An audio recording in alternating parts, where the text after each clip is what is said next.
Hello, how are you doing? My name is Otto and welcome back to the channel.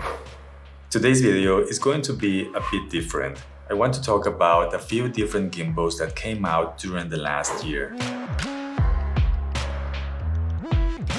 All the gimbals are from the brand Zhiyun, and I already did a review of all these on my channel, but I'm going to focus here on smartphone users and talk about what I like and what I don't like about these gimbals. Hopefully, by the end of this video, you will get a better idea of which gimbal is a better choice for you. The SmoothQ3 is the most affordable gimbal with a low price of $89. The price of the Smooth5 starts at $169. The Crane M2S starts at $269 and the Crane M3 starts at $369. All these gimbals have something in common. They are 3-axis gimbals, and that means that the stabilization is going to work on 3 different axes. Zhiyun and other brands sell 2-axis gimbals. They are way cheaper, but in my opinion, they're not worth it, and I honestly don't recommend them because they will give you a very limited amount of stabilization, so 2-axis gimbals are out of this video. The weight of these gimbals without the tripod is as follows. The Q3 is the lightest at 350 grams, the M2S weighs 540 grams, the Smooth5 weighs 560 grams, and the M3 is the heaviest at 730 grams. The Smooth5 and the Q3 are smartphone gimbals. The Q3 will support phones as big as the Samsung S21 Plus, but the Smooth5 is going to be the choice if you have a bigger phone like the new iPhone Pro Max, or if you want to use external filters or lenses on your smartphone. The Crane M2S and the M3 were designed to be used with the smartphones, action cameras, and mainly with mirrorless cameras.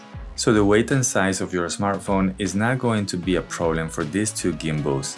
With that being said, it makes sense to consider these 2 gimbals if you want to use other devices with a gimbal or if you're planning on getting an action camera or a mirrorless camera. Something that I like about the Smooth5 and the Q3 is how easy they are to set up. The Q3 is the easiest gimbal to set up since you don't even need to balance it. The Smooth5 will require you to balance this arm, but still quite easy to do. And both the M2S and the M3 will need you to balance the smartphone on different positions.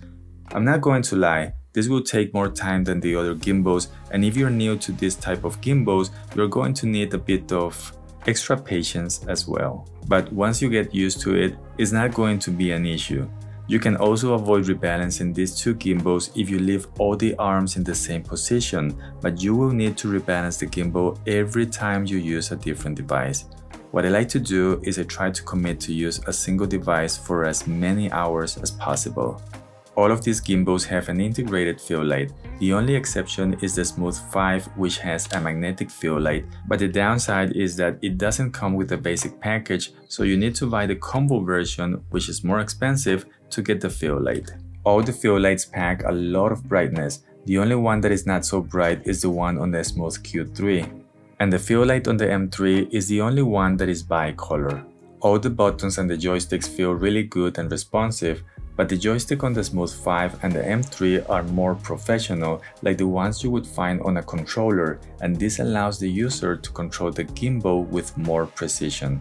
One thing that I absolutely like about Zhiyun and their gimbals is that they have a dedicated mode button that allows you to change the different gimbal modes without going to the menus.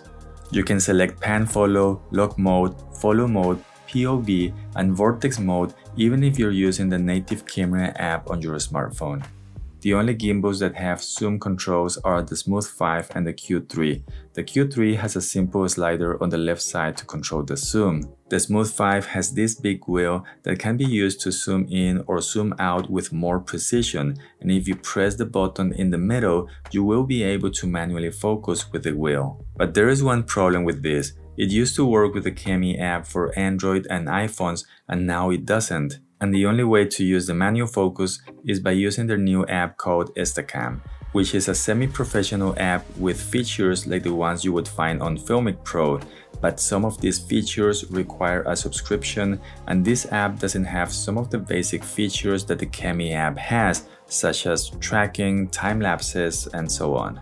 So I don't know if this change was intentional or not, but I would really like to be able to use the focus wheel on either application. Now, the M2S and the M3 are going to use a different app, but this is not an app that you can use to record videos. So to record videos on your smartphone using any of these two gimbals, you will need to use the native camera app, and I actually like this, to use the app that comes with the smartphone, which can give you better results anyway. The only downside is that some users might actually like using the different features that you get with something like the Cami app. The stabilization on all these gimbals is very good. If you're someone new to gimbals, it may take a bit of practice and getting used to the movements. But once you learn how to use them, you're going to see big improvements on your videos. I like that these gimbals can also be used to take low-angle shots by just flipping the gimbal upside down, and using vortex mode to make the smartphone spin around and get shots like this is also possible with all these gimbals. The only one that has a limitation is the SmoothQ3, which will spin around 180 degrees, and at that point, the camera will see the arm of the gimbal. The rest of the gimbals will spin without limits, and the arm will not get in the way. If you're looking for more details on any of these gimbals, you can watch one of my dedicated videos on my channel.